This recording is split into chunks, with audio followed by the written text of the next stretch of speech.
You know, we often talk about the economy in abstract terms. We look at supply chains and GDP and market forces and stock tickers. Right, the numbers on a screen. Exactly.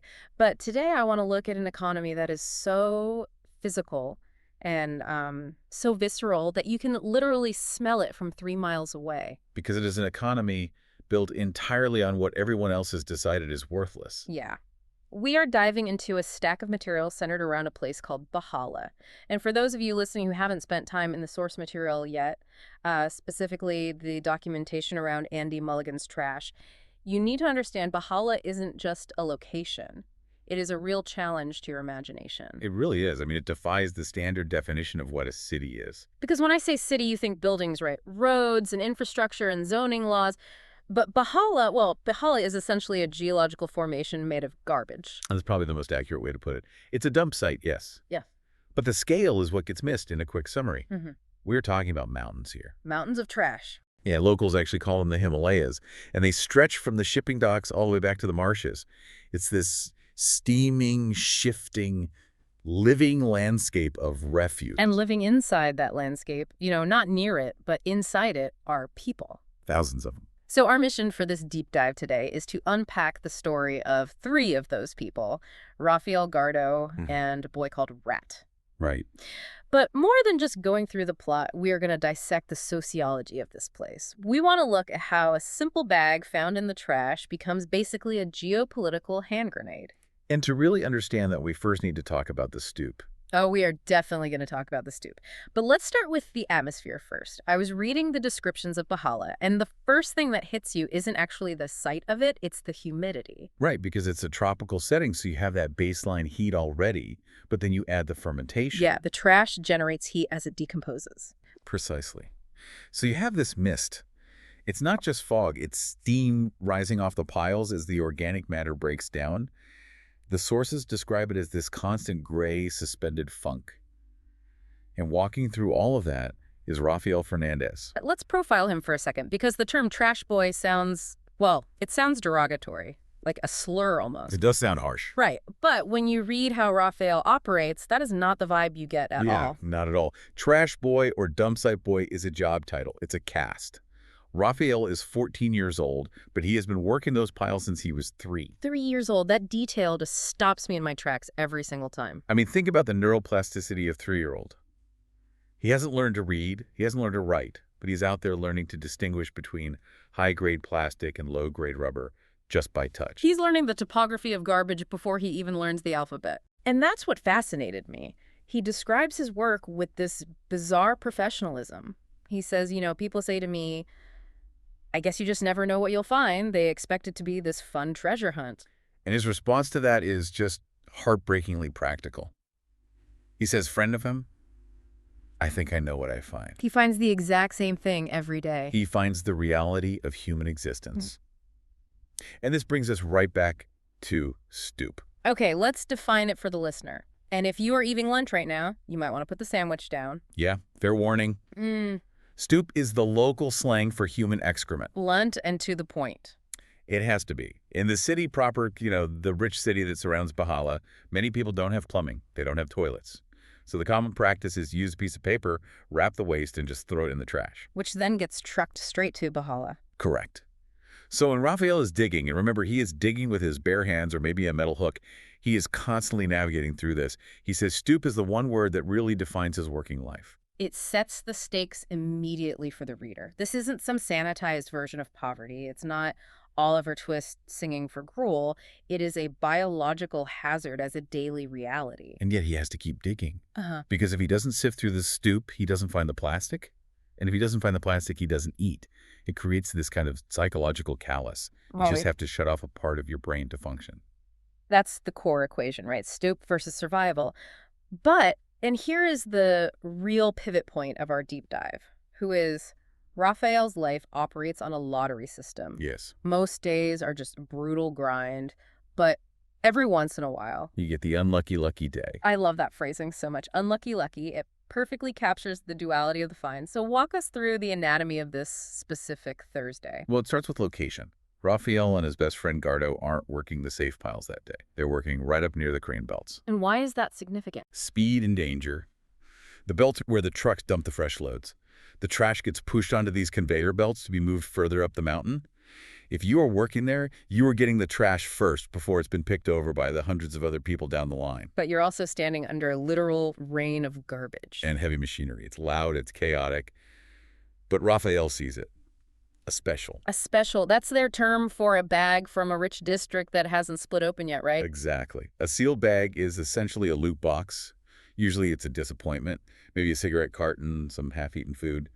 But this one is different. It's a small leather bag, and it's zip tight.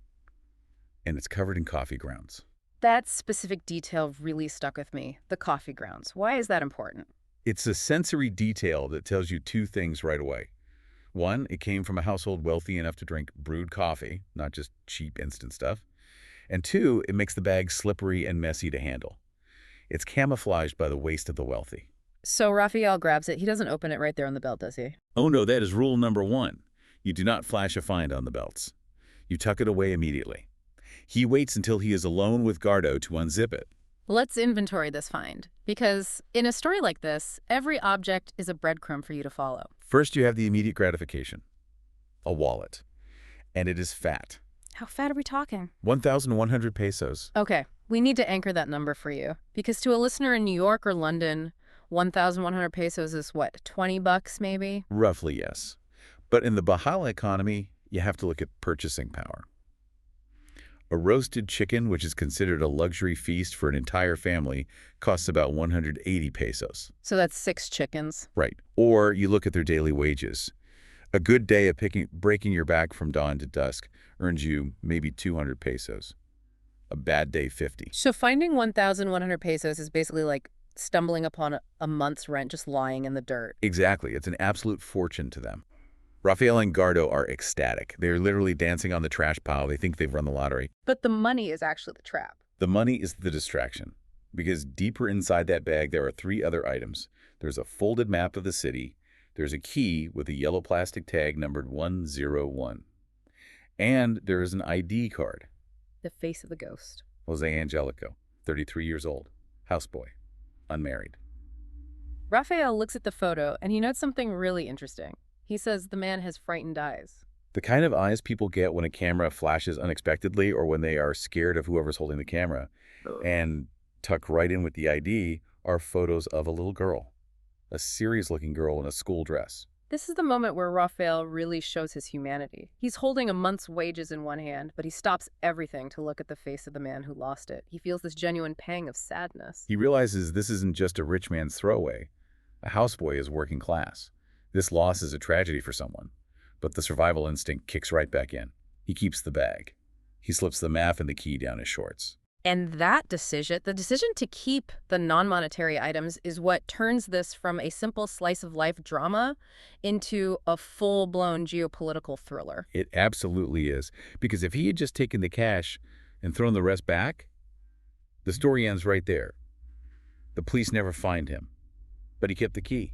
Let's pause the narrative for a second here. We've set the hook, they found the bag. But to really understand why hiding this bag becomes such a complex military-level operation, we need to understand the ecosystem they live in.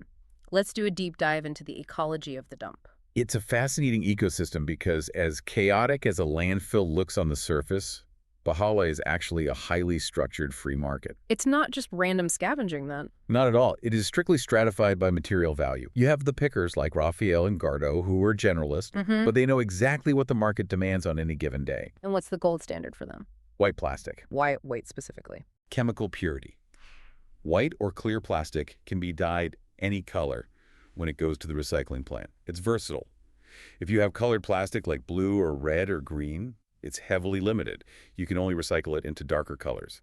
So white plastic fetches the highest price per kilo at the weigh station. So their eyes are constantly scanning for that one specific shade of white amidst the gray. It becomes a reflex for them. Then you have blue plastic, which is second tier, and then clean paper. But paper in a dump, I mean, isn't it all just wet mush? That's the catch. You can only sell paper if it's clean enough to dry out. If it's soaked in stuff or motor oil, it's completely worthless. So finding a stack of dry office paper is a remarkably good day. And then you have the weird stuff. Raphael mentions a freak delivery of tires. Rubber, highly valued. And not just for recycling, but for immediate utility. In the shanty towns of Behala, old tires are used to weigh down the roofs of the houses. Which are made of what, exactly? Pallets, canvas, discarded plastic sheets. The tires keep the roof from blowing away when the typhoons hit. So a tire is both a commodity you can sell and a crucial building material you can use. There's one part of the economy, though, that really turned my stomach when I read the source material. The food. The fast food waste. Yeah, explain that loop to the listener. It's an entirely separate industry within the dump. The trucks come in from the fast food chains, chicken places, burger joints. And the younger kids, the ones who are too small to fight the older guys for the heavy plastic, they swarm these specific trucks. And they aren't looking for plastic wrappers. No. They are looking for leftovers. They sort what they call the pag, the leftover food. Yeah. They strip the tiny bits of meat off the chicken bones. They collect the half-eaten burgers. It gets washed, recooked, and then sold back to the community. It's a recycling loop born out of just absolute desperate necessity. It is, but it's also undeniably efficient. Nothing in Behala is wasted. Not a scrap of plastic, not an old tire, not a chicken bone. Yeah. And Raphael fits into this world with a very specific trash style. I really loved the description of his work outfit. It is pure functional fashion. Hacked off jeans because the long pants just get dragged in the muck and ruined. A t-shirt that's 3 sizes too big. Why too big, though? Climate control. When the sun is hammering down on those white trash mountains, he gets incredibly hot. He rolls the extra fabric up onto his head like a turban to ward off heat stroke. And the shoes. Oh. Or rather, the distinct lack of them. That's a major point of contention, actually. The mission school, which we'll talk about later, tries to give the kids boots, rubber boots to protect them from the broken glass and the medical needles. Seems incredibly sensible. It is sensible to an outsider, but the kids just sell the boots. Why? Just for the quick cash? Partly the money, sure. But Raphael explains that the boots actually make the job harder. The trash is soft. It shifts constantly under your weight. If you're wearing clumsy rubber boots, you trip. You sink in. You need your actual toes to grip the pile to balance. He says their feet become hard as hooves. That image is so incredibly powerful. It suggests a physical evolution. They have adapted to the environment. Their skin has literally thickened to protect them because the society they live in completely refuses to protect them. They are just a part of the landscape. And speaking of protection, we have to talk about this social dynamic. Raphael isn't a lone wolf out there. He has Gardo. Gardo is the enforcer. Yeah. He's 14, same as Raphael, but he was born 7 hours earlier. And he actually holds that over him, right? In that classic brotherly way, yes. Mm-hmm. He takes his seniority very seriously. Gardo is described as unsmiling tough. He pushes Raphael around a bit. He's physically rougher. But it's a protective roughness. Absolutely. Raphael openly admits that Gardo has taken way more beatings than him. He's actively shielded Raphael from the worst of the violence in the dump. In a place like Behala, you simply cannot survive alone. You need a tribe. And for Raphael, Gardo is that tribe. Because the threats aren't just economic. They are intensely physical. We mentioned the Himalayas of trash earlier. But these mountains aren't stable rock. No. They are incredibly prone to avalanches. And there is a historical trauma that hangs over every single picker in Behala. The story of Smoky Mountain. Which, by the way, for you listening, this isn't fiction. Smoky Mountain was a real dump site in Manila. It was. And in the story, just as in real life, it got too big. It got too steep. And one day, it just collapsed. A massive trash slide. A landslide of heavy, wet, compressed garbage. It buried an entire shantytown instantly. Raphael talks about it with this reverence, this hush. He says there are nearly 100 people still down there. That is just a terrifying thought. Every day you are essentially walking on top of a graveyard. And you are constantly listening for that deep rumble. That means the ground beneath you is giving way again. So let's set the emotional state for us. It's Thursday night. They have survived the trash slide risk for another day. They have navigated the step. They found the bag. They split the cash. Raphael keeps 600, gives Gardo 500. They are feeling what exactly? Invincible. They are feeling rich. They are planning a massive feast for Raphael's auntie. They're going to buy real chicken. For one night, the crushing weight of Behala is completely lifted. And that is exactly when the black car pulls up. The pacing here is just brutal. The exact moment they feel safe, the real danger arrives at their door. It's nighttime. The shadows are long. And a four-wheel drive vehicle navigates the dirt track right into the shanty town. This is clearly not a garbage truck. No. This is authority. And in Behala, authority is never, ever good news. 5 men get out, and the leader, Raphael, describes him as a boxer. An older man with a smashed nose. The kind of face that has absorbed a lot of violence and is more than ready to dish it out. He doesn't look like your friendly neighborhood beat cop. He looks like a specialized tool. And he has a megaphone. He's not asking nicely. He's broadcasting a demand to the whole area. He's looking for a bag. A black leather bag lost in McKinley Hill. And he makes an offer that just silences the entire village. He offers 1,000 pesos to every single family in the dump if the bag is found. Just for the community effort. Right, but for the individual, for the person who actually hands it over. 10,000 pesos. 10,000. Raphael just found 1,100 and felt like a king. 10,000 is what? That's life-changing. That's leave the dump forever money. It's a golden ticket out. Or at least it feels like one to them. So here is the $1 million question, or I guess the 10,000 peso question. Raphael is standing in the crowd. He is wearing the shorts that contain the map and the key. He knows exactly where the bag is. Why doesn't he just raise his hand? It's the most important psychological moment in the first act of the story. He says his hand twitched. He almost did it. Which who wouldn't, right? But he stops. And he stops because of a deep, ingrained survival instinct. Distrust. He thinks they're lying. He thinks if I give it to them, why would they actually pay me? I'm trash to them. Yeah. They'll just take the bag, maybe kick me in the teeth and drive away. It's a purely rational calculation based on his lived experience. The police are predators there, not protectors. Exactly. Also, there's a little bit of street-smart greed mixed in. Raphael thinks if they're offering 10 tonight, maybe they'll offer 20 tomorrow. Which is a hell of a gamble to take. It is a massive gamble, but mostly it's fear. He looks at the boxer cop and he senses that the object they're looking for isn't just a lost wallet. It's something extremely dangerous. And you don't hand dangerous things to dangerous men unless you have real leverage. But his silence is almost broken by the one person he tries so hard to protect, his auntie. Poor auntie. She's not street smart like the boys. She's just terrified. She wants to help. She just wants the police to leave them alone, so she pipes up. She actually says Raphael found something. My heart genuinely stopped reading that line. The spotlight swings right to Raphael. The boxer cop turns and walks over. This is the ultimate test. This is where Raphael has to become an actor on the spot. And he improvises a truly brilliant lie. He doesn't deny finding something. That would be too obvious a lie. He admits it. He says, yes, sir, I found something. I found a shoe. A lady's shoe. It's perfect because it's so mundane. It's so highly specific. And completely useless. You can't do anything with one shoe. It perfectly explains why he didn't bring it out to show anyone. It was just a shoe, sir. The cop doesn't buy it immediately, though. He gets physical with him. He tilts Raphael's chin up hard. He stares right into his eyes. This is a classic dominance display. He is looking for the tiny flicker of a lie. And Raphael just plays the role perfectly. He smiles. He acts the part of the cute, dumb trash boy. It's social camouflage. He knows what the cop expects to see a simpleton, so he gives him exactly that simpleton. He asks about the reward money. He acts super excited to help search for the bag tomorrow. He survives the encounter. The police finally leave, but the temperature in that shanty has dropped to absolute zero. Because Auntie knows the truth. She saw the fat wallet earlier. She knows he's lying to the police.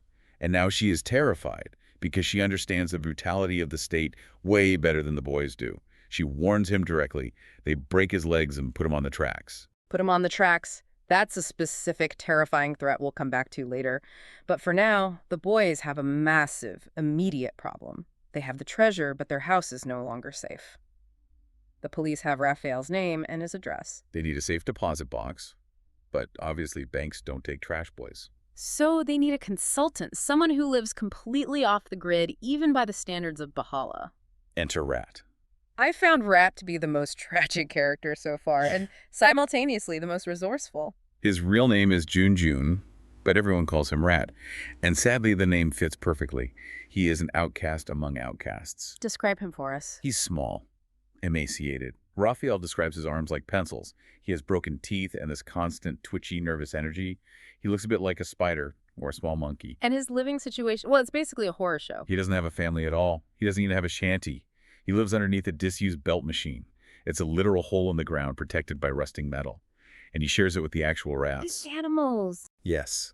Raphael mentions a big one jumping right over his shoulder when they visit the hole. But this exact setup is why Rat is so valuable. No one goes near him. The police certainly won't go near him. His abject extreme poverty is his ultimate security system. So Raphael and Gardo bring the bag down to Rat. They need a hiding place. But they get way more than that. They get a translation. This is the major turning point. Rat takes one look at the key, the one with the yellow tag and the number 101, and he completely freezes. Because he knows exactly what it He is. doesn't even need to read the words. He recognizes the shape of it. He says, I've seen these so many times. It turns out Rat didn't always live in the dump. He used to live at Central Station. The main train station. Right. And he identifies the key immediately. It's for a luggage locker. Left luggage platform, 4 last block. That is incredibly specific local knowledge. And it suddenly gives Rat immense power. Out of nowhere, the lowest boy in the entire dump is holding all the cards. He negotiates. He wants a cut of the money. He demands a solid share of the cash. And in exchange for that, he will hide the bag in his rat hole, and he will personally guide them to the station. It's a strict business deal, but it's also the formation of a brand new alliance. The Code of the Boys. Gardo is highly skeptical. He doesn't trust Rat at all. He thinks Rat is just too desperate. But Raphael sees something else entirely. He sees Rat's sheer eagerness to be part of something, to finally have a real purpose. So the plan is set. They will go to the station, but not quite yet, because the very next morning the police return. And they don't come to just ask questions this time. They come to invade. This is the event known as the Great Search of Behala. And it really perfectly illustrates the massive disparity between the police force and the people. Describe the sheer scale of it. It's an industrial operation. The police have worked out the exact logistics. They know the bag came from a truck that arrived on Thursday. They know exactly which pile that specific truck dumped its load on, so they aggressively cordon off that entire sector. And they bring in the local workforce. They pay hundreds of pickers, men, women, children, to manually sift through every single piece of trash in that sector. And Raphael and Gardo have to be right there in the middle of it. They absolutely have to. If they stay home, they look incredibly guilty. So they have to spend the entire day sweating out in the blistering sun, pretending to look for a bag that they know for a fact is sitting safe in a hole under a machine a mile away. That requires just incredible mental discipline. It really does. And it's exhausting work. But while they are searching, they are also watching closely. They see men in expensive suits standing around, government cars parked nearby. This fully confirms their deepest suspicion. It confirms that this whole thing is highly political. You don't send men in suits down to a dump for a petty street crime. The authorities are absolutely desperate. They're terrified of whatever's inside that bag. The search obviously turns up nothing. The police are completely furious. They eventually pay the workers their 100 pesos each and leave. But the underlying threat remains heavy in the air. Auntie is the true barometer of that threat. She's watching Raphael closely. She knows he's deeply involved. And she is slowly crumbling under the immense pressure of it all. She warns them again, right, they will tear this house apart. And she's absolutely right. The police aren't done. They are just regrouping for their next move. Which means the boys have a very limited window. They have to move fast. They have to get to Central Station. And this journey is a wild adventure in itself. They obviously don't have money to buy train tickets. So they just jump the train. A freight and passenger line runs right through the middle of the slums. It's incredibly dangerous. The tracks are lined tight with shanties. Raphael talks about how people live so close to the rails that the vibrations literally shake their bones every time a train passes. He mentions the dark story of the woman who laid her head right on the tracks. It's a stark, grim reminder of the total hopelessness that pervades this place. But for the boys, the train is a lifeline. They jump it. Rat leads the way, showing them how. And when they arrive at the station, we enter an entirely new ecosystem, the station boys. Just like the dump has its strict hierarchy, the station has its own gangs. These are tough street kids who live right on the platforms. And Rat, who is a total pariah back at the dump, is actually a bit of a seasoned diplomat here. He knows the local language. He knows exactly who to bribe and when. He pays 20 pesos, then 50, to get them safely past the station boys. It shows that systemic corruption isn't just a top-down government problem. It trickles all the way down to the street level. Everyone has a specific price. The atmosphere at the station is pure chaos. Noise guards, police everywhere. And yet the boys say they feel invisible. That's their tragic superpower. They are so dirty, so visibly poor that regular people just look right through them. No one makes eye contact with a trash boy. It allows them to basically move through the station like ghosts. They find the lockers. Platform 4. Last block. Locker 101. The tension built into this scene is palpable. They are standing right there holding the key. But there are regular people around. 2 women chatting nearby. A man locking the door right down the row. The boys have to wait. They have to be incredibly patient. Rat is the one who actually executes the heist. He's the smallest. He's the fastest of the three. He waits for a tiny gap in the crowd. He slips the key in quickly, turns it. The door pops open. And what's inside? A brown envelope. Just a simple envelope. That's it. He grabs it, slams the metal door, and they just run. They don't stop running until they are safely back in the dense bushes near the train tracks. They open the envelope together, and this is exactly where the genre shifts again. We've gone from survival drama to a tense heist movie, and now we are fully entering conspiracy thriller territory. Inside the envelope, there is a letter, and it's addressed to a very specific person, Gabriel Alondras. And what's the address? Prisoner 746229. Cova Prison. A prisoner. So José Angelico, the quiet houseboy, was writing to a prisoner? There's something else inside, too. A small slip of paper with a code. Describe the code for us. It's a complex sequence of numbers. Long strings separated by slashes and dots, like 940.4.18. It looks exactly like a cipher. So now let's track this. They have the letter, which they found, the key which they used, and the code which remains unsolved. And the heavy realization finally hits them. They are in deep, getting deeper by the second. This isn't just about reward money anymore. This is about a hidden connection between a dead houseboy and a man rotting away in prison. To understand the gravity of this discovery, we need to really zoom out. We need to look at the broad historical context provided in the source material. We need to talk about Father Juilliard and Pascal Aguilera. Right. The narrative temporarily shifts perspective over to Father Juilliard. He runs the Pascal Aguilera Mission School right there in Behala. He's a deeply sympathetic figure. He is. He's an older foreign priest. He originally came for a year and just ended up staying for 7. He runs this makeshift school built entirely out of shipping containers. Shipping containers. Even the school itself is recycled material. Everything there is recycled. The school is stiflingly hot inside, essentially a giant metal oven. But it's a sanctuary for the kids. Juilliard basically bribes them with free food to get them to attend classes. He actually knows Rat, doesn't he? He has a real soft spot for Rat. He lets him bathe there in relative safety. He feeds him.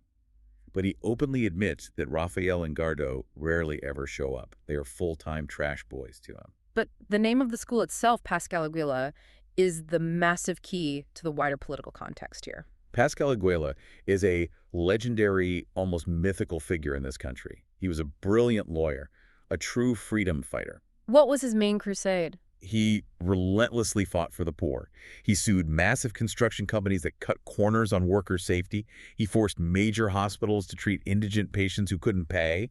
And most dangerously, he openly exposed powerful senators who were siphoning off tax money. He was a major whistleblower. A completely relentless one. And he ultimately paid the highest price. He was assassinated, shot to pieces in the back of a taxi. There's a specific rule in the school that gave me absolute chills reading it. The silence rule. Yes. On the wooden stairs leading up to the chapel, absolute silence is required at all times.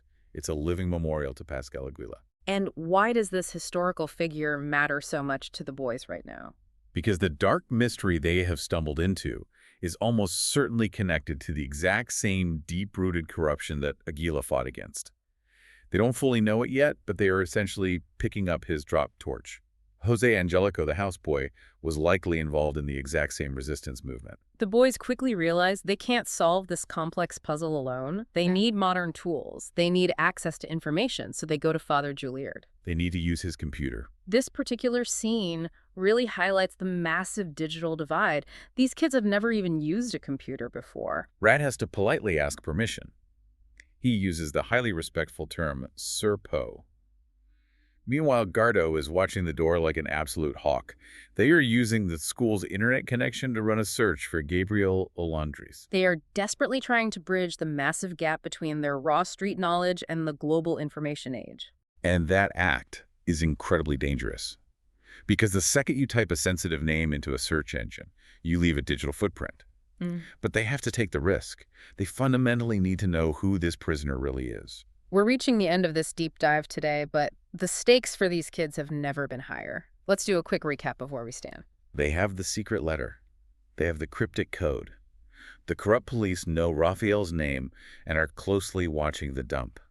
And the boys are holding hard evidence that directly connects a deceased houseboy to a political prisoner. And those police are desperate enough to offer life-changing sums of money just to get it back. Or to violently hurt anyone who stands in their way. I really want to end with a profound thought about invisibility. We talked extensively about how the boys move through the train station like ghosts, how the police constantly underestimate them. The police look at Raphael and they just see trash. They assume he is ignorant. They assume he is weak and easily broken. But in reality, In reality, Raphael, Gardo, and Rat possess a unique skill set that the police simply cannot match. They can climb massive mountains of unstable garbage. They can jump speeding freight trains. They can navigate pitch-black sewers. They can survive and live on absolutely nothing. their extreme poverty has ironically forced them to become unmatched experts at survival. Exactly. They're the perfect, unlikely detectives for this highly specific crime precisely because they can go where the police cannot. So here's the provocative thought for you, the listener, to take away today.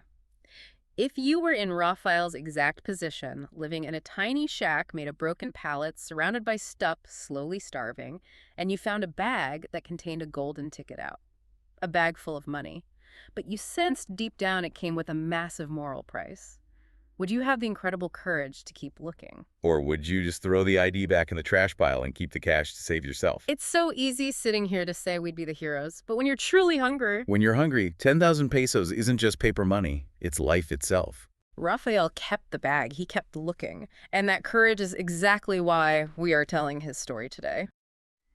Thank you for joining us on this deep dive into the fascinating world of Behala. It's a dirty, smelly, incredibly dangerous world, but man, is it alive. It certainly is. We'll see you next time. Keep looking beneath the surface. You never know what you'll find.